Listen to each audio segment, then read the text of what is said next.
ललित सुमन के साथ कार्यक्रम में नेशनल टीवी चैनल कात्यायनी पर आप सभी राष्ट्रवासियों का स्वागत। आज मां भारती के दो महान सपूत, महान स्वतंत्रता सेनानी अमर शहीद चंद्रशेखर आजाद और लोकमान्य गंगाधर तिलक की जयंती है और इस अवसर पर PM Narendra Modi, CM Shivraj Singh Chouhan, CM Yogi Adityanath और सीएम अरविंद केजरीवाल ने श्रद्धांजलि दी। आज सबसे पहले बात करते हैं महान स्वतंत्रता सेनानी अमर शहीद चंद्रशेखर आजाद की। चंद्रशेखर आजाद का जन्म 23 जुलाई 1906 को उत्तर प्रदेश के जिला उन्नाव के एक गांव में हुआ था। बचपन से ही उनमें देशभक्ति के गुण कूट कूट कर भरे थे। मात्र 15 वर्ष की उम्र में 1921 में वे गांधी जी के असहयोग आंदोलन से जुड़ गए, जिसमें वे पहली और आखिरी बार गिरफ्तार हुए। गिरफ्तारी के बाद जब उन्हें जज के सामने लाया गया, जहां उन्होंने अपना नाम आजाद, पिता का नाम स्वतंत्रता और घर का पता जेल बताया, उनके इस जवाब से अंग्रेज तिल मिला गए और उन्हें 15 कोड़ों की सजा दी गई। लेकिन हर कोड़े के वार के साथ उन्होंने वंदे मातरम का नारा बुलंद कर दिया। तब से वे सार्वजनिक रूप से आजाद कहलाए। चंद्रशेखर हमेशा कहते थे कि मैं आजाद हूं, दुश्मनों की गोलियों का सामना हम करेंगे, आजाद हैं, आजाद ही रहेंगे। अमर शहीद चंद्रशेखर आजाद ने अपने नाम के साथ आजाद इसलिए जोड़ दिया क्योंकि वह आजाद रहते हुए जीना चाहते थे। वे भले ही दुश्मन की गोलियों के सामने हो, किंतु वे आजाद ही रहना चाहते थे। बेंत की सजा पूरी होने के बाद काशी वासियों ने उनका भव्य स्वागत किया। इसके बाद से वे चंद्रशेखर तिवारी आजाद नाम से विख्यात हो गए। आजाद ने सशस्त्र क्रांति के माध्यम से देश को आजाद कराने वाले युवकों का एक दल बना लिया, जिसमें भगत सिंह, सुखदेव, राजगुरु, बिस्मिल, अशफाक जैसे लोग उनके सहयोगी बने। 1922 में गांधी जी द्वारा असहयोग आंदोलन को अचानक बंद कर देने के कारण उनकी विचारधारा में बदलाव आया और वे क्रांतिकारी गतिविधियों से जुड़कर हिंदुस्तान रिपब्लिकन एसोसिएशन के सक्रिय सदस्य बन गए। इस संस्था के माध्यम से उन्होंने राम प्रसाद बिस्मिल के नेतृत्व में 9 अगस्त 1925 को काकोरी कांड किया और फरार हो गए। बाद में एक एक करके सभी क्रांतिकारी पकड़े गए, पर चंद्रशेखर आजाद कभी भी पुलिस के हाथ में नहीं आए। पर आखिरकार वो दिन भी आ गया जब इलाहाबाद के अल्फ्रेड पार्क में देश के सबसे बड़े क्रांतिकारी शहीद हो गए। 27 फरवरी 1931 के दिन चंद्रशेखर आजाद अपने साथी सुखदेव के साथ बैठकर विचार विमर्श कर रहे थे, तभी वहां अंग्रेजों ने उन्हें घेर लिया। चंद्रशेखर आजाद ने सुखदेव को तो भगा दिया, पर खुद अंग्रेजों का अकेले ही सामना करते रहे। अंत में जब अंग्रेजों की एक गोली उनके पैर में लगी तो अपनी बंदूक में बची आखिरी गोली को उन्होंने खुद ही मार ली और अंग्रेजों के हाथों मरने की बजाय खुद ही आत्महत्या कर ली। कहते हैं मौत के बाद भी अंग्रेजी अफसर और पुलिस वाले चंद्रशेखर आजाद की लाश के पास से जाने से भी डर रहे थे कि कहीं आजाद जिंदा तो नहीं है। शारीरिक रूप से चंद्रशेखर आजाद बेशक आज हमारे बीच नहीं है, लेकिन देश की आजादी के लिए उनका किया गया बलिदान युगों युगों तक अमर रहेगा। अब बात करते हैं मां भारती के दूसरे महान सपूत बाल गंगाधर तिलक की। बाल गंगाधर तिलक ने अंग्रेजों के खिलाफ पहली बार संपूर्ण स्वराज की मांग की थी। समाज सुधार और बाल विवाह जैसी कुरीतियों को खत्म करने में उनका महत्वपूर्ण योगदान रहा है। स्वराज मेरा जन्मसिद्ध अधिकार है और मैं इसे लेकर ही रहूंगा, कहकर बाल गंगाधर तिलक ने देश की आजादी के लिए अंग्रेजों के खिलाफ लड़ाई का शंखनाद किया था। बाल गंगाधर तिलक का जन्म 23 जुलाई 1856 को महाराष्ट्र के कोंकण प्रदेश के चिखली गांव में हुआ था। समाज सुधारक, दार्शनिक और पत्रकार के तौर पर उन्होंने अपनी पहचान बनाई थी और लोगों में काफी प्रतिष्ठित व्यक्ति माने जाते थे। इसीलिए उनके अनुयायियों ने उन्हें लोकमान्य की उपाधि दी। अंग्रेजों के खिलाफ छेड़े गए आंदोलन में उन्होंने कई साहसिक फैसले लिए। लोकमान्य तिलक ने अंग्रेजी शासन की क्रूरता और भारतीय संस्कृति के प्रति हीन भावना की बहुत आलोचना की। साथ ही अंग्रेजी भाषा में मराठा दर्पण और मराठी में केसरी नाम से 2 दैनिक समाचार पत्र शुरू किए, जो जनता में बहुत लोकप्रिय हुए। तिलक के लेख पढ़ते हुए लोगों के मन में मानो स्वतंत्रता की चिंगारी भड़कने लगी। उन्होंने मांग की कि ब्रिटिश सरकार तुरंत भारतीयों को पूर्ण स्वराज दे। उन्होंने कहा था, स्वराज मेरा जन्मसिद्ध अधिकार है और मैं इसे लेकर रहूंगा। आजादी के परवानों के लिए ये महज कुछ शब्द भर नहीं थे, बल्कि एक जोश, एक जुनून था, जिसके जरिए लाखों लोगों ने अपनी कुर्बानियां देकर देश को अंग्रेजों से आजादी दिलाई थी। केसरी में छपने वाले उनके साहित्य की वजह से उन्हें कई बार जेल भेजा गया। लोकमान्य तिलक भारतीय राष्ट्रीय कांग्रेस में शामिल हुए, लेकिन ब्रिटिश साम्राज्य के खिलाफ कांग्रेस का नरमपंथी रवैया उन्हें बिल्कुल रास नहीं आया, तो वो इसके विरुद्ध बोलने लगे। इसका नतीजा ये रहा कि 1907 में कांग्रेस गरम दल और नरम दल में विभाजित हो गई। गरम दल में लोकमान्य तिलक के साथ लाला लाजपत राय और विपिन चंद्रपाल शामिल हो गए। इन तीनों को लाल बाल पाल के नाम से जाना जाने लगा। 1908 में लोकमान्य तिलक ने क्रांतिकारी प्रफुल्ल चाकी और खुदीराम बोस के बम हमले का समर्थन किया, जिसकी वजह से उन्हें बर्मा स्थित मांडले की जेल भेज दिया गया। जेल से छूटकर वो फिर कांग्रेस में शामिल हो गए और 1916 में एनी बेसेंट जी और मोहम्मद अली जिन्ना के साथ Akhil Bharatiya home rule league की स्थापना की। लोकमान्य तिलक डबल ग्रेजुएट थे। अगर चाहते तो आसानी से कोई भी सरकारी नौकरी भी कर सकते थे, लेकिन उन्होंने अपनी पहली प्राथमिकता देश सेवा को दी और 1 अगस्त 1920 में उनका निधन हो गया। देश की आजादी के लिए दिए गए चंद्रशेखर आजाद और बाल गंगाधर तिलक के बलिदानों को देशवासी कभी नहीं भुला सकते। चंद्रशेखर आजाद और बाल गंगाधर तिलक की जयंती पर देशवासियों सहित डीआईडी चीफ ललित सुमन और राज सर्वप्रथम की पूरी टीम उन्हें शत शत नमन करती है। उत्तर प्रदेश सरकार ने विकास की ओर एक और कदम बढ़ाते हुए बेसिक शिक्षा विभाग के 6,696 सहायक शिक्षकों को नियुक्ति पत्र प्रदान किया है। हर प्रतिभा का हो सम्मान, हर हाथ को मिले काम मिशन रोजगार के इसी उद्देश्य के साथ यूपी के मुख्यमंत्री योगी आदित्यनाथ ने निष्पक्ष व पारदर्शी भर्ती प्रक्रिया के अंतर्गत परिषदीय प्राथमिक विद्यालयों के लिए चयनित सहायक अध्यापकों को नियुक्ति पत्र वितरण किया। शुक्रवार को लखनऊ के लोक भवन में हुए इस कार्यक्रम में इन शिक्षकों को नियुक्ति पत्र प्रदान करने के साथ साथ मुख्यमंत्री योगी आदित्यनाथ ने उन्हें संबोधित भी किया। बेसिक शिक्षा परिषद के 69,000 शिक्षकों की भर्ती प्रक्रिया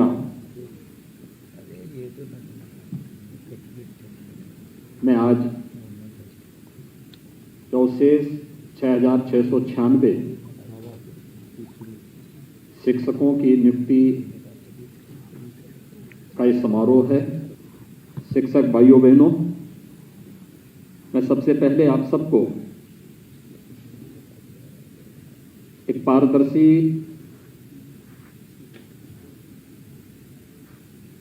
शिक्षक भर्ती की इस प्रक्रिया के पूरे होने और नियुक्ति पत्र वितरण के आज के इस कार्यक्रम के अवसर पर हृदय से बधाई देता हूं और इस पूरी प्रक्रिया को पूरी पारदर्शी तरीके से संपन्न करने के लिए योगदान देने के लिए इस पूरी भर्ती प्रक्रिया को संपन्न करने के लिए विभाग को भी हृदय से धन्यवाद देता हूं। 1,35,000 से अधिक बेसिक शिक्षा परिषद के विद्यालय पूरे प्रदेश में थे, लेकिन उन विद्यालयों की स्थिति अत्यंत दयनीय थी। भवन जर्जर थे, भवन है तो शिक्षक नहीं है, शिक्षक हैं तो छात्र नहीं है, छात्र हैं तो वहां पर बुनियादी सुविधाएं नहीं है, और अगर छात्र हैं भी तो उनके पास न यूनिफॉर्म होती थी, नंगे पैर गांव के बच्चों को स्कूल जाना पड़ता था। पूरा विभाग ट्रांसफर पोस्टिंग और इसके माध्यम से वे तमाम प्रकार की गतिविधियां वहां संचालित होने लग गई थी, जो शिक्षा के लिए सबसे बड़े कलंक थे।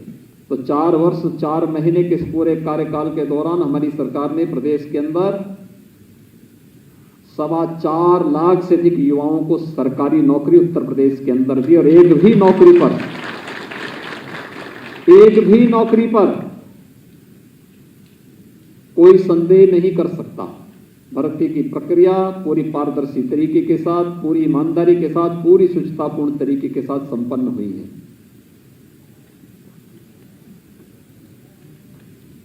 ईमानदारी और शुचितापूर्ण तरीके से भर्ती की प्रक्रिया का संपन्न होना आप जैसे युवाओं को भी अपने लक्ष्य को प्राप्त करने में मददगार साबित हुआ।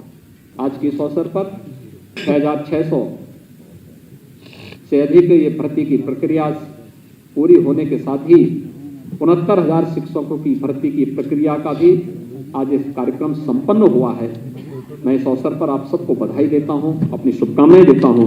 भाजपा के दिल्ली प्रदेश कार्यालय में हुई प्रेस वार्ता में प्रदेश अध्यक्ष आदेश गुप्ता की उपस्थिति में दर्जनों इंजीनियर्स व अन्य वरिष्ठ पदों से रिटायर्ड लोगों ने अपने साथियों के साथ भारतीय जनता पार्टी की सदस्यता ग्रहण की। प्रदेश अध्यक्ष आदेश गुप्ता ने पार्टी से जुड़ने पर उन सभी लोगों का स्वागत किया और उन्हें धन्यवाद भी दिया। मित्रों, राजनीति में राजनीतिक कार्यकर्ताओं का किसी दल से जुड़ना, अलग होना, ये एक सामान्य बात होती है। मगर जब किसी वर्ग, समाज के वर्ग विशेष से, व्यवसाय विशेष से जुड़े हुए लोग बहुत बड़ी संख्या में किसी एक राजनीतिक दल से जुड़ते हैं, तो उसका मतलब ये होता है कि समाज में नीचे कहीं ना कहीं एक सोच है कि वो पार्टी सही दिशा में काम कर रही है देश के लिए। दिल्ली के एक प्रमुख समाज वर्ग इंजीनियर्स के बीच से बड़ी संख्या में उनके पदाधिकारी रहे लोग, महत्वपूर्ण पदों पे रहे हुए लोग, हमारे अध्यक्ष श्री आदेश गुप्ता जी के निमंत्रण पर भारतीय जनता पार्टी में सम्मिलित हो रहे हैं। भारतीय जनता पार्टी जिंदाबाद, श्री नरेंद्र मोदी जिंदाबाद। हमारे इंजीनियर्स एसोसिएशन के जनरल सेक्रेटरी और डीडीए इंजीनियर एसोसिएशन के अध्यक्ष श्री परम यादव जी और बहुत ही सीनियर और प्रोमिनेंट पर्सनालिटी के रूप में सभी जो सेवानिवृत्त इंजीनियर्स, वो डीडीए के फ्लड डिपार्टमेंट, डीटीसी और दिल्ली के विकास और निर्माण में जिनका बहुत बड़ा योगदान रहा है, ऐसी तमाम शख्सियत जिनका अभी उल्लेख कपूर जी ने किया और आप लोग आए, मैं सबसे पहले आपका भारतीय जनता पार्टी के इस परिवार में स्वागत करता हूं, अभिनंदन करता हूं। आपने देश सेवा और समाज सेवा से जुड़ने के लिए भारतीय जनता पार्टी परिवार में शामिल हुए हैं और आपने आपने नौकरी सरकारी की है और उसमें भी लगातार आपने वो काम किया है और मैं मानता हूं कि आपका इतनी बड़ी संख्या में पार्टी में जुड़ना, शामिल होना, यह दर्शाता है कि प्रधानमंत्री श्री नरेंद्र मोदी जी राष्ट्र प्रथम, राष्ट्र का विकास प्रथम, इस दृष्टि को लेकर चल रहे हैं। इससे प्रभावित होकर आप लोगों ने भारतीय जनता पार्टी परिवार में शामिल होने का निर्णय लिया है। ये दिल्ली के 9 डिपार्टमेंट के इंजीनियर हैं और वो इंजीनियर हैं जो सीनियर पोस्ट पर रहे हैं या डिफरेंट एसोसिएशंस के जनरल सेक्रेटरी और प्रेसिडेंट रहे हैं। इनके पास 35 साल का एक्सपीरियंस है पब्लिक लाइफ का और नरेंद्र मोदी जी के नेतृत्व में हम लोग इसीलिए इस पार्टी से जुड़ रहे हैं। कभी भी इंजीनियर का कोई सेल नहीं था, कभी इंजीनियर को किसी पार्टी ने रिकॉग्निशन दी। ये फर्स्ट पार्टी है, आदेश गुप्ता जी ने हम लोगों को एक मौका दिया है और हम इसलिए इस पार्टी से जुड़े हैं। दिन देखिए 8 बजे रात्रि, 9 बजे सुबह राष्ट्र सर्वप्रथम की बात ललित सुमन के साथ कात्यायनी टीवी पर। 22 वर्षों से प्रकाशित मदर इंडिया पत्रिका, पढ़ते रहे देश दुनिया की खबरों के लिए।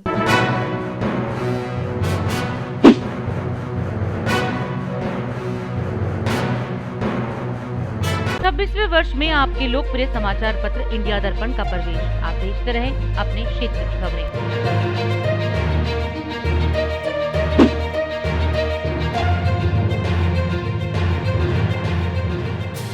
और अधिक खबरों के लिए आप हमारे YouTube चैनल दैनिक इंडिया दर्पण को अभी सब्सक्राइब करें और नोटिफिकेशन के लिए बेल आइकन को प्रेस करना ना भूलें।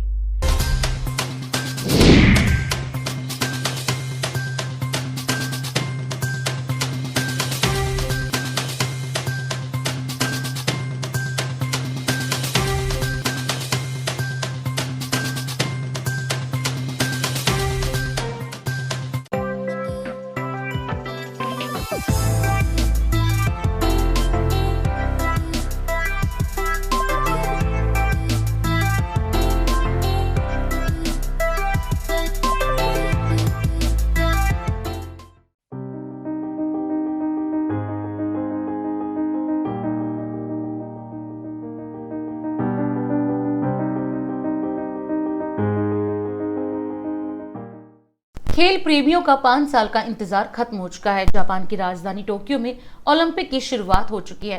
टोक्यो ओलंपिक का आगाज शानदार ओपनिंग सेरेमनी के साथ हुआ। वैसे ओलंपिक्स का आयोजन हर 4 साल में होता है, लेकिन कोरोना की वजह से टोक्यो ओलंपिक को 1 साल के लिए स्थगित कर दिया गया था। राष्ट्रपति रामनाथ कोविंद और पीएम नरेंद्र मोदी समेत तमाम नेताओं और देशवासियों ने टोक्यो ओलंपिक में भाग लेने वाले भारतीय खिलाड़ियों को शुभकामनाएं दी। ओपनिंग सेरेमनी में भारत के 7 खेलों के 20 खिलाड़ी भी शामिल हुए। भारत में इस अवसर पर खेल मंत्री अनुराग ठाकुर, खेल राज्य मंत्री निशित प्रमाणिक और पूर्व ओलंपिक खिलाड़ी और दिल्ली खेल यूनिवर्सिटी की कुलपति कर्णम मल्लेश्वरी ने मेजर ध्यानचंद नेशनल स्टेडियम से उद्घाटन समारोह देखा। इसके अलावा कई पूर्व खिलाड़ी, कई वरिष्ठ अधिकारी, नेताओं और विभिन्न क्षेत्रों की जानी मानी हस्तियों ने भी प्रधानमंत्री नरेंद्र मोदी के चीयर इंडिया अभियान के तहत टोक्यो ओलंपिक में भाग लेने वाले भारतीय खिलाड़ियों का उत्साह बढ़ाया। भारत से पुरुष हॉकी टीम के कप्तान मनप्रीत सिंह और महान मुक्केबाज मैरी कॉम ध्वजावाहक हैं। आपको बता दें कि टोक्यो ओलंपिक में 205 देशों से 11,000 एथलीट शामिल हो रहे हैं, जिसमें भारत के 127 खिलाड़ी हिस्सा लेंगे। 17 दिनों तक चलने वाले टोक्यो ओलंपिक में 33 अलग अलग खेलों के 339 इवेंट्स होंगे। इस बार महिला खिलाड़ियों का प्रतिनिधित्व भी सबसे ज्यादा है। महिला खिलाड़ियों की संख्या 56 है।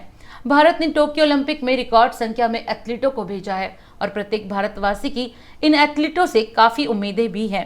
हालांकि 32वें ओलंपिक के लिए खिलाड़ियों ने भी इस दिन के लिए 5 साल का इंतजार और काफी मेहनत की है और उनकी निगाहें अपने अच्छे प्रदर्शन पर और अपने देश के लिए मेडल लाने पर होगी।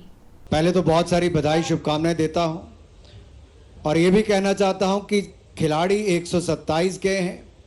127 एथलीट्स का हमारा एक बड़ा कंटिंजेंट पहली बार इतनी बड़ी मात्रा में टोक्यो ओलंपिक्स में पार्टिसिपेट करने गया है।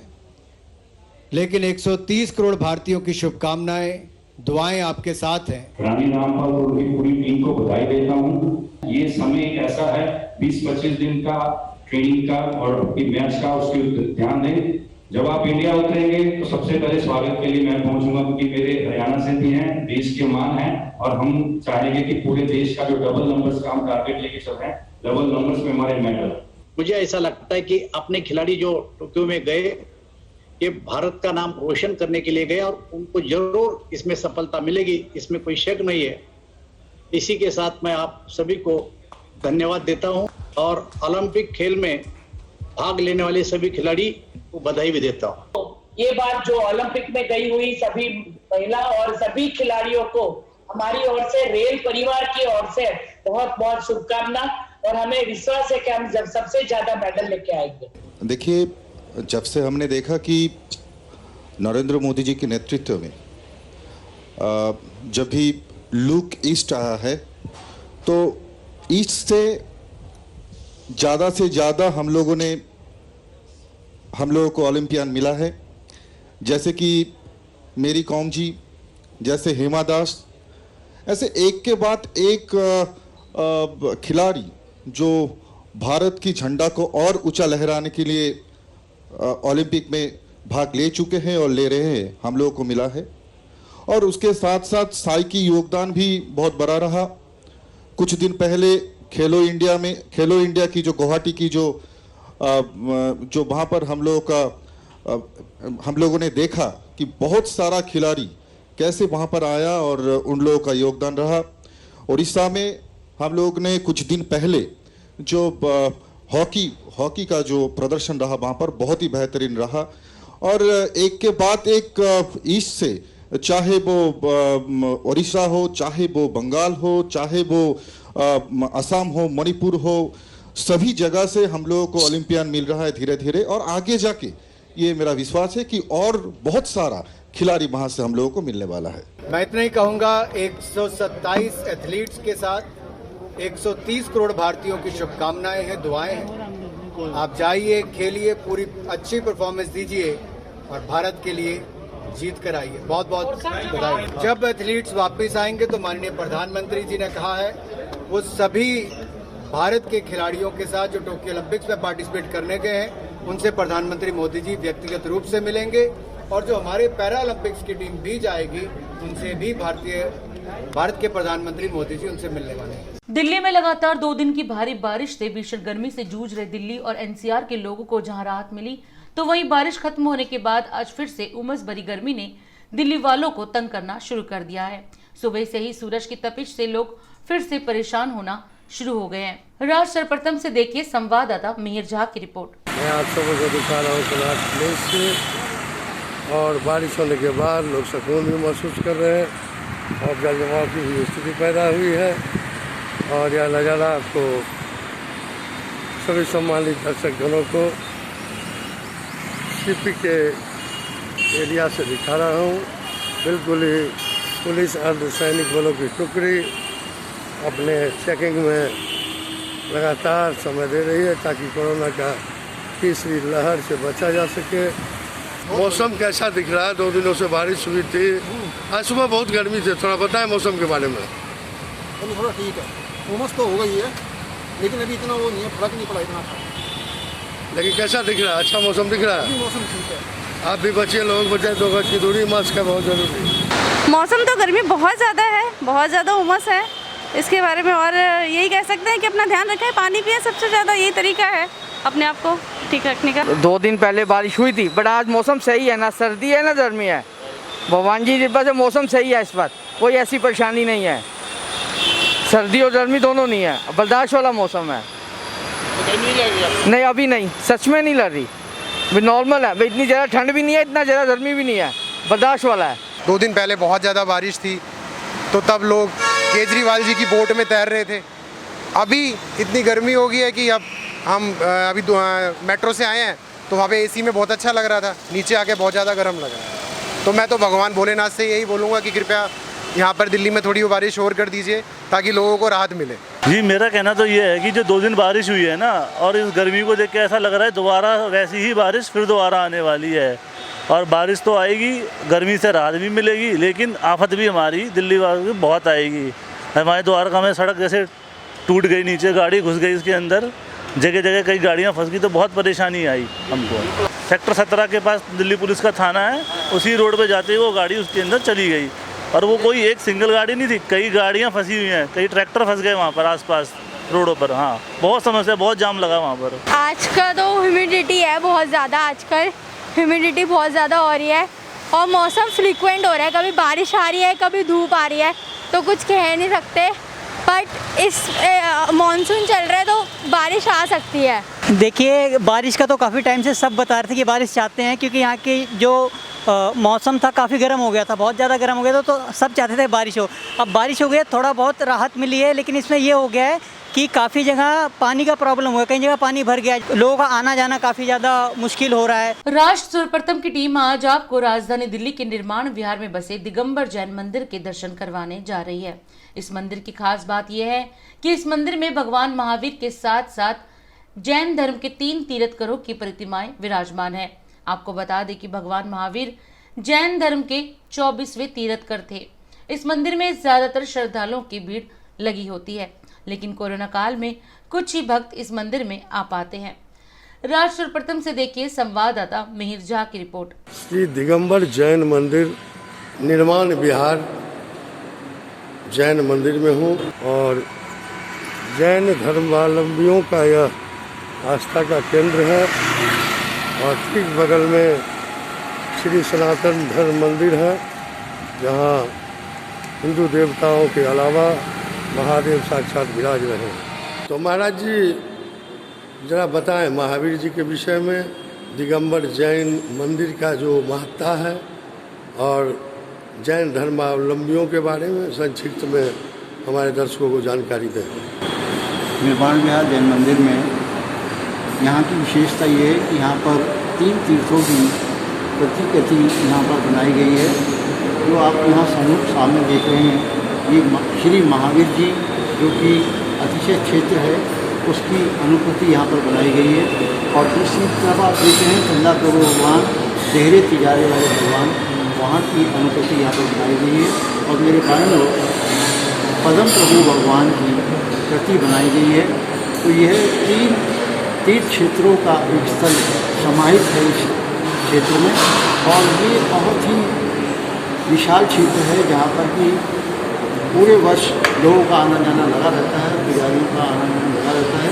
और इस समय एक विशेष काल चल रहा है जबकि हम अष्टानी का पर्व मना रहे हैं। जैसा कि जैन धर्म में विदित है कि अष्टानी का पर्व साल में 3 बार आते हैं। कार्तिक, फागुन और आषाढ़ के महीने में ये अष्टानी का पर्व आते हैं। इन पर्वों की बहुत महत्ता है और जैन धर्म में बताया गया है कि सभी देव मिलकर नंदीश्वर देव भगवान की पूजा करने वहाँ जाते हैं।